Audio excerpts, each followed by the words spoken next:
because I think mostly the counselor will just read the first, middle, and then the last paragraph. That is why we have very important things in the middle and then also things in the last. What do you bring to the table in this university that you're going to? You understand, like what?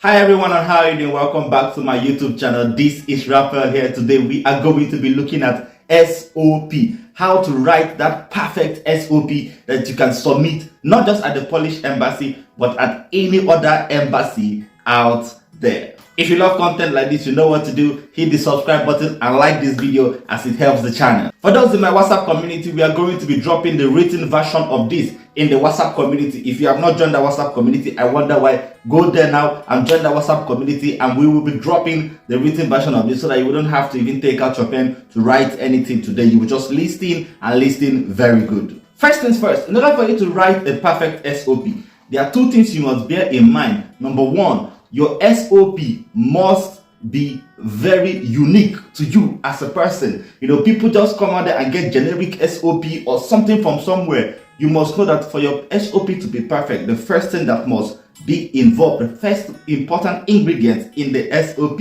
would be your uniqueness, how it is connected to you as an entity or as an individual. And number two, it must be concise. Don't just go in there and put in everything. Not everyone has the whole time to read, or if I would say the counselor doesn't have time to read too much. You have to make it very concise and focused on just the certain steps that you are going to need while you are traveling on your journey. With that out of the way, so many people have been asking me about exchange of currency, whatever, moving money from Europe here down to maybe Africa, or from Africa down to Europe. And I use TransferGo for all of these services, and they are the best platform so far with giving the rates and everything. In fact, that is what everyone used here that I went in Poland. So if you need such services, go now in the link in the description and download the TransferGo app and start transferring. So let's get into the meat of the event. Now, in as much as I said that an SOP must be concise, now my perfect SOP has about 8 paragraphs. Yes, I said it, 8 paragraphs. But you can make this to be very concise and very short in such a way that it's still very easy to read while you pass your points across in these 8 paragraphs. Now we are going to break this one after another, and you pay rapt attention to every single paragraph. Paragraph number 1. Now, in paragraph number 1, we are going to be talking about your introduction. Now, you just introduce yourself briefly. My name is this, of passport number this, and I'm writing for this, probably for your studies in this, in admission into the school, this. So just a brief introduction, very, very succinct. Don't waste too much lines on this one. It's very important. Paragraph number 2. Now, in paragraph number 2, you are going to talk about a problem that you have spotted. Now, probably it's going to be a problem back home that you spotted that made you choose this course that you chose. Now, this is very, very important because this is where the link starts happening from back home to what you are going to do outside. Now, it can be that maybe the lack of tech gurus in Africa. There are lots of tech gurus in Africa, trust me. But then you can just say, for example, the lack of tech gurus in Africa has made you to decide to go and study IT management, whatever. But make sure that you highlight a particular problem that you have seen that pours and spurs your desire to go and study this course. Paragraph number 3.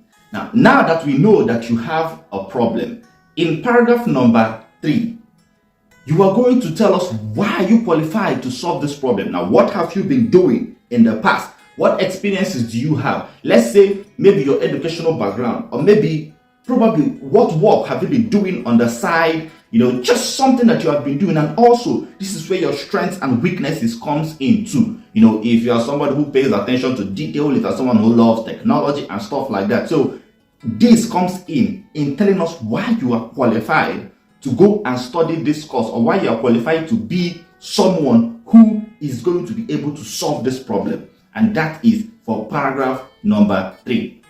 Paragraph number 4. Now, we are going to be talking in this paragraph about why you chose this school. Now, why is this school unique? What did you see in it? Now, did you have professors' recommendations? Did you have people, who have studied there, alumni from that school, recommend the school? Did you go and read the Google review? Did you check the top 10 schools in Poland or maybe in that country and find out that this is the best school. So why did you go about choosing this school? Very important. Make sure you highlight it, as it's even part of the interview question that they ask you these days in the embassy.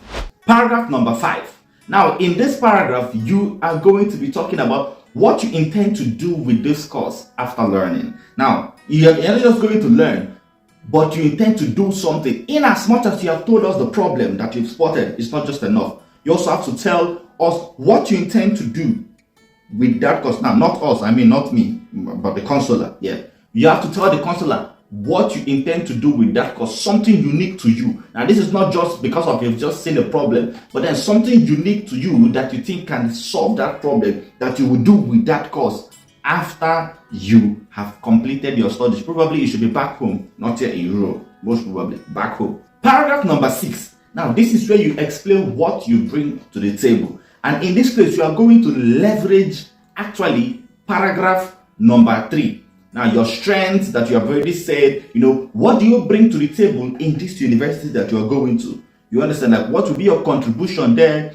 Academically, what will be, you have to just be creative around this. But not too much, because if you have really nothing to say in this paragraph, don't put too much, but then just be creative around the edges. What will be your contribution? When you get in, you have some cultural contributions, cultural enlightenment, stuff like that. Also, it can be your publicity or just whatever you intend to bring to this university when you get there. Be creative around this. Very important. Paragraph number 7. Now, just make a brief list of the documents that you submitted at the embassy. Just a very brief list. Don't say too much. You submitted this document, and also ties back home that prove that you are going to return after this whole studies and after the contribution that you're going to make there. All these documents, and I've just list them briefly, succinctly.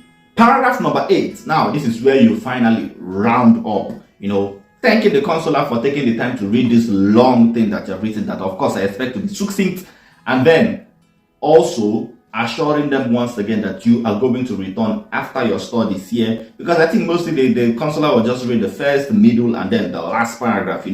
That is why we have very important things in the middle and then also things at the last part. Reiterate once again that you are going to return to the country after your studies. Now, I don't know about this, you are the one who knows more, but reiterate once again you are going to return after your studies, as it is a very, very important one. Just thank the consular for reading and just close out naturally with yours faithfully, whoever you are. This for me would give you a perfect SOP. Now, there's more to this. Some people can add so many other twists and turns to it. Adding some other touching stories is also part of it. And as I said, there's also a lot more to this. And I'm going to be putting the written version of this on my WhatsApp platform. If you have not joined it, I wonder why you have not joined that yet. Go and join the WhatsApp platform immediately, as there are so many people there who are also waiting for you. And also in my next video, we are going to be talking about proof of funds. How to really use this proof of funds, or how to leverage the two proof of funds, one from your sponsor and the one from you at the embassy, based on what we have been seeing or the trend. So it is very important to watch out for the next video, and I'm going to see you. Peace.